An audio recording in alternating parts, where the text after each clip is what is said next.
সকল উচ্চ মাধ্যমিক শিক্ষার্থী 2025 তোমাদের জন্য নিয়ে এলাম শিক্ষা বিজ্ঞান অর্থাৎ এডুকেশনের সাজেশন।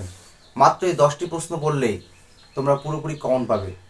যারা টেনশনে আছো যে কি পড়বে আর সময় বাকি নেই, শেষ 15 দিনে এই 10টি প্রশ্ন ভালো করে দেখে যেও, এর বাইরে কোনো প্রশ্ন আসবে না। চলো এবার দেখে নিই 10টি খুব ইম্পর্টেন্ট এবছরের এডুকেশন প্রশ্ন। সক্রিয় বা অপারেন্ট অনুবর্তন তত্ত্ব কাকে বলে? এর পরীক্ষা। শিক্ষাক্ষেত্রের ভূমিকা লেখো। সাধারণধর্মী শিক্ষা ও বিশেষধর্মী শিক্ষার পার্থক্য লেখো। অর্থাৎ স্পিয়ারম্যানের দ্বি-উপাদান তত্ত্ব সম্পর্কে পড়বে। বিশ্ববিদ্যালয় শিক্ষা কমিশনের গ্রামীণ বিশ্ববিদ্যালয় সংক্রান্ত সুপারিশগুলি আলোচনা করো। Very very important. সপ্তপ্রবাহ নীতি কী? ভালো করে দেখে যাবে। কোঠারি কমিশনের প্রাক প্রাথমিক এবং প্রাথমিক শিক্ষার সুপারিশগুলি পড়ে যাবে। অপারেশন ব্ল্যাকবোর্ড ও নবোদয় বিদ্যালয় সম্পর্কে পুরোপুরি দেখে যাবে। ভেরি ভেরি ইম্পর্টেন্ট একটি কোশ্চেন। সর্বশিক্ষা অভিযান কী? এর কর্মসূচিগুলি সম্পর্কে লেখো।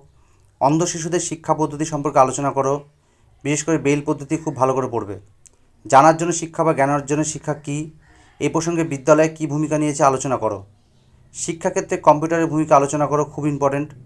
মিডিয়ান কাকে বলে এবং একটি মিডিয়ান প্র্যাকটিস করে যাবে, এবছর মিডিয়ানই আসবে। মনোবিজ্ঞানের নির্ধারকগুলি সম্পর্কে আলোচনা করো। কটি প্রশ্ন পড়লেই আশা করি তোমরা এর মধ্যে কমন পেয়ে যাবে।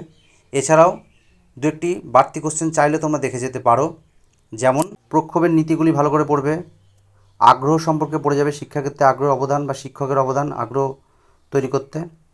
আর এছাড়াও থার্স্টনের বহুপদন তত্ত্ব ভেরি ভেরি ইম্পর্ট্যান্ট, এটাও দেখে যেতে পারো চাইলে। আর প্রচেষ্টা ভুলের তত্ত্ব, বিশেষ করে মুখ্য যে তত্ত্বগুলো অর্থাৎ সূত্রগুলো আছে সেগুলো পড়ে যাবে। এগুলো এক্সট্রা কোশ্চেন, তবে যেগুলো দিয়েছি সেগুলো যদি ভালো করে পড়ো আশা করি এর মধ্যে থেকে কমন পেয়ে যাবে। তাহলে এখানে সমাপ্ত হলো তোমাদের এডুকেশন 2025 সাজেশন। আশা করি তোমরা কোশ্চেনগুলো খুব শিগগিরই পড়ে নেবে। অনেকের হয়তো পড়া আছে, যাদের পড়া নেই তারা দেখে নাও। অঙ্ক ভালো করে প্র্যাকটিস করবে। যদি কোনো সমস্যা হয় আমাকে কমেন্টে জানাবে, আমি অবশ্যই তোমাদের হেল্প করব। লাইক করো, সাবস্ক্রাইব করো আর বন্ধুদের মধ্যে শেয়ার করো। ধন্যবাদ।